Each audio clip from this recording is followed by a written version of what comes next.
Welcome to Modern Aikidoist podcast. If you would like to support my work, please help by liking, subscribing, and sharing this podcast if you're watching this on YouTube or BitChute. These are all free and help out a great deal. Word of mouth is how shows like this reach more people who are interested. Another way you can support this podcast is by way of a PayPal tip jar. You can leave a donation of any amount you like, or set up a monthly donation just like Patreon or Subscribestar, only I don't make you pay for my content. I only invite you to contribute. There's a link in the description. I sincerely appreciate your interest and support. It's extremely common for martial artists to look at sport fighters for inspiration on what their skills should reflect. The reason is that martial sport competitors display vigorous and effective technique execution, particularly against a resisting opponent. Obviously, having your technique succeed in such a situation is something that any martial artist wants. Looking solely to sport fighting is hyper-focused on the application of physical technique, though. The focus on superb technique execution has its place in martial arts training, no doubt. Without solid execution of technique and practicing to deal with the many variables of real violence, we will be left with little chance of success. The reason I say that looking too closely to sport fighting is hyper-focusing is that sport fighting is a very different creature than self-defense. There are many differences, and I want to cover just one in today's episode. That is the lead-up to the physical exchange. There are a number of differences in that lead-up, so there will be a number of aspects to go over. First off, a sport fighter is almost never surprised by who his opponent is. There are very few rare instances where opponents are changed at the last minute in prize fights, but this is extremely rare and frowned upon by managers and fighters. The reason is that once a fight is negotiated, a careful study of each opponent is made and training is adjusted to account for the offense and defense that each fighter will need to succeed against the other. Film is examined and an entire training process is engaged to fully prepare each fighter for that fight. As for the fight negotiation itself, the fighters are fairly matched so as to provide an entertaining fight for the spectators. This means they are pretty close in skill level and within an agreed upon weight range. Each fighter is also never surprised by when and where his fight will happen. They have time to prepare physically and mentally. The mental preparation is even more important than the physical. They spend months building the physical tools they will need to face this particular opponent. The mental preparations are also considerable, both in the weeks preceding the fight and in the hours leading up to the fight itself. Of everything I just described, not one single aspect exists in a self-defense situation. Let's go through each one in order. You don't know in advance who you may be approached or attacked by. It may be somebody who is 50 to 100 pounds heavier than you are. It may be someone who has some fighting skill, but you have no idea what his background is or what you are in for. The best you can do is eye him up when you see him show his ill intent, but you will probably get little more than an estimation of his size. When and where the fight happens is also a surprise. It may be you are in a poorly lit area with little space to move. The ground may be uneven or with obstacles all over the place. You may be cornered in a very tightly confined area with no means to escape. Think of an elevator or a bathroom. You may be tired, physically exhausted, or injured at the moment you are confronted. Maybe you've had a few drinks and you aren't operating at your best. Whatever training you've done better have included dealing with someone of his size or capabilities. If he has some kind of grappling skills and you've never trained against a grappler, you will likely lose very quickly. Same goes for boxing, kicking, or just about anything else. I also include street fighters who are quite effective and must not be underestimated. Just because they haven't trained in a dojo doesn't mean they aren't capable. Their art may be honed specifically for the environment they are in, which is where you are right now. This leaves them with a significant advantage. This brings me to the major difference I wanted to discuss in today's episode. That is the lead up to the physical exchange itself. The lead up for a sport fighter is well mapped out, and the fighter has a team to help him plan and train. There is no roadmap for the self-defense situation. You are caught whenever and wherever you are, and must think on your feet, without assistance, to how to solve your potential violence problem. Maybe you have a minute or two, or maybe you only have a few seconds to figure out your plan. When I say plan, I'm not talking about how to do your physical engagement and win the fight. I'm talking about assessing whether or not a physical engagement is imminent, whether you can escape and how to deal with someone who needs your protection, and many other factors a sport fighter never needs to account for. These are things which are probably going through your mind, or should be, when you get those first instincts which tell you that trouble is brewing. Maybe you have good awareness and you notice a troublemaker who has their eyes on you. Maybe he or they have made it easy by having announced their bad intentions. Oh yes, the sport fighter never has to deal with multiple opponents either. He only ever has to deal with one-on-one. Now let's turn your self-defense situation around and look at it from the aggressor's perspective. Many years ago, I came across a retired police officer who had made a study of the process criminals use to ply their craft. He interviewed hundreds, from street muggers to kidnappers and rapists. What he shared with me was sobering and chilling. After he shared with me what he learned, I've seen the same thing echoed from other sources. Here's basically how it goes. A criminal isn't as one-dimensional in their process as the average person thinks they are. To the victim, the incident they just experienced feels random and totally out of nowhere. To the predator, thug, or criminal, there is nothing random about it. The victim is usually unaware, which gives the criminal the opportunity to initially spot and assess whether the potential victim is a viable target. This is sometimes called the interview.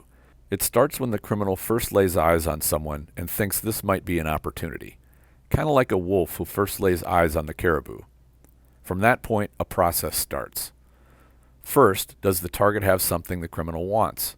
This could be something simple, like, do they look like they have money, jewelry, or an expensive cell phone to steal? A simple defense to this is to dress modestly and don't flash money or jewelry. If you look like you have nothing of value, a robber who is looking for a score will likely dismiss you as a potential target. In some parts of South America, they use the phrase, "don't give away the papaya," as a euphemism for not making overt displays of wealth which will attract robbers. While this is a good approach, this is not always possible. One example might be, sometimes we need to go to a cash machine. No real way to hide that. Another issue is that a criminal may want something other than valuables. They may be looking to beat someone up just for fun. It may be kidnapping or rape on their mind. It is rather difficult to hide the fact that you're female. As I said, sometimes it's just not feasible or possible. I've just described the initial assessment, which is only the first step in a much longer process. Once the criminal eyes up something he wants, he starts to assess how easy it will be to get it. Kind of like seeing a flashy new car on the showroom floor.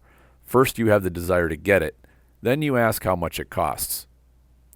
The things criminals look for when assessing a target are, is the target alone or in a group? Is the target aware of what's going on around them, or are they distracted? Will they be easy to approach? Do they look physically capable, or are they weak? Are they wearing shoes they can run in? Is the area fairly clear of people? Is there a secluded spot nearby where they could quickly pull the target into? There are more factors involved, but these cover the major ones. What they are doing is a fairly elaborate process of profiling. This process is not instant. It may go on for minutes and may even involve following the potential target to see if conditions change. For example, the target is initially spotted in a crowded area. The criminal may follow them until they leave that area and go to a more secluded one. Maybe it's a shopping mall and they follow the target into the parking ramp, or an office building and into an elevator or stairwell. You get the idea. The interview doesn't stop here. It's only about halfway through the process. Keep in mind, the target is completely unaware that they are in the sights of a criminal. To the innocent victim, they are going on about their business as normal. They have no idea that they are on the course leading them to a violent encounter. If things are going right for the criminal at this point, he gets to choose the best time and direction to approach the target.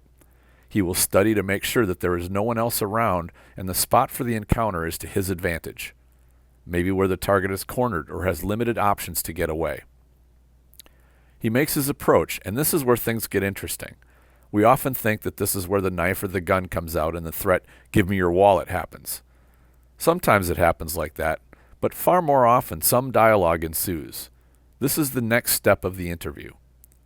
The criminal wants to do two things: assess the target even further for how much of a pushover they are, and put them at ease for the time when they do show their hand.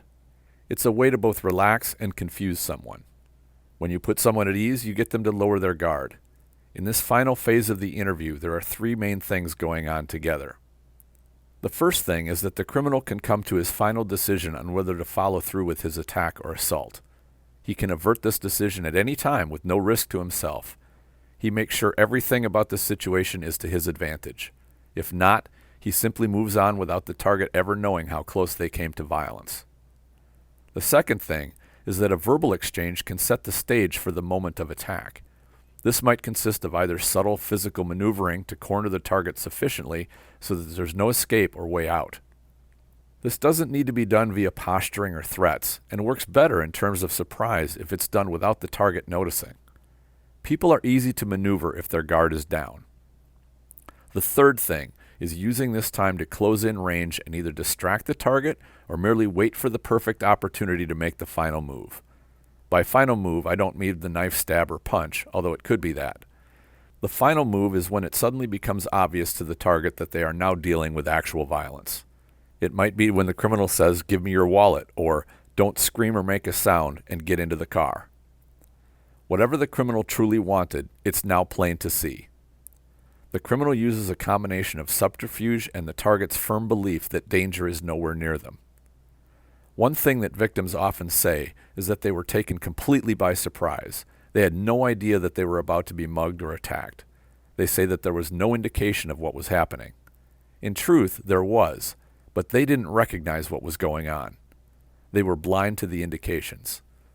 So what is the solution? While I could simply use the catchword awareness, it's accurate but can seem vague. Just by learning that there is a process that a criminal predator often uses, you will now be able to recognize it if you do happen to see it. You are still responsible for being observant, but now you know some of the subtle signs to look for. Even more, you know a bit more of how the other side works. As Sun Tzu wrote, "Know your enemy and know yourself, and in 100 battles you will never be in peril." Martial art training is getting to know yourself. Learning the process that criminals often use is a valuable lesson in starting to know your enemy. The word enemy here is not because you have chosen that label. If someone is willing to take action against you and use violence to deprive you of your safety, property, or your life, they have made you their enemy. It was their decision, not yours. Pay heed to that fact, or you will be in serious trouble. Think back over the whole process I just described, that of a criminal predator who wants to take something from you. It may even be someone who wants to get into a fight and is looking for a decent target. A sport fighter deals with none of this within his realm. He doesn't deal with ambushes or being set up while he isn't aware. He has the luxury of knowing well ahead of time what he's going to face. There are a few accounts of sport fighters getting into street fights. A number of accounts describe fighters with solid skills getting overwhelmed and beaten in real-world situations. It's not always, but there are enough examples that we conclude that being a solid sport fighter is not necessarily enough to give good odds in real violence. A few sport fighters come from backgrounds with a lot of real-world experience. Bas Rutten comes to mind as an example. I'm sure Bas would be the first one to admit that sport fights and real fights are quite different. Consider this as you look around at examples of fighting. Appreciating these two different realms will help expand your understanding of conflict and violence. What do you think? Please share your ideas in the comments if you're watching this on YouTube, or go to the Facebook group Aikido the Martial Side and post a comment. The Spirit Aikido Online program as of now has 120 videos in the program, with new ones added every few days. The most recent series of videos, I cover fundamentals and application of kite and nage, as well as a powerful way to deal with someone who tries to pull you down with them after you throw them. I also started a series on kick defenses. There's a link in the description section. I invite you to check it out.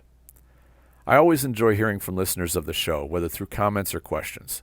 Thank you all for sharing your interest. Enjoy your training.